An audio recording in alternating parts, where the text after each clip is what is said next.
Sa detalye ng mga balita, natuwa at nagpasalamat ang mga residente ng Catanduanes sa pagbisita ni Pangulong Ferdinand R. Marcos Jr. sa kanilang lugar.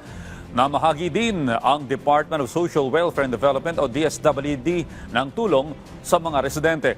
Ang detalye sa report ni Rosie Nieva ng Radyo Pilipinas.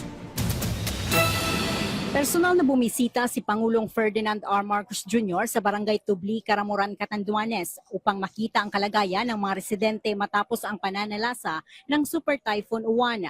Una nitong pinuntahan ang Tubli Elementary School kung saan nananatili pa rin doon ang mga residente na nawala ng bahay. Sunod na nagtungo ang Pangulo sa mga napinsalang mga bahay sa kaparehong barangay kung saan umabot sa 161 ang naitalang totally damage at 367 naman ang bahagyang napinsala. Naging emosyonal naman si Punong Barangay Maria F. Palero sa pagbisita ni Pangulong Marcos. Anya, labis ang kanilang pasasalamat at tuwa dahil nagkaroon sila ng pagkakataong maiparating ng personal sa Pangulo ang kanilang mga hinaing at pangangailangan. Kaya ako lagi ako nagpapasalamat na isa ako sa napili o ako ang napili ng ating minamahal na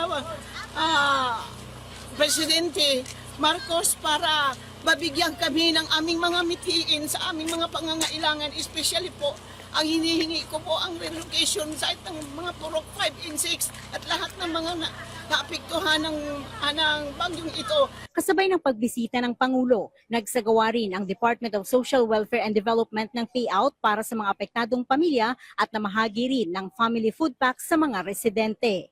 Mula sa Catanduanes, para sa Integrated State Media, Rosie Nieva ng Radyo Pilipinas, Radyo Publiko.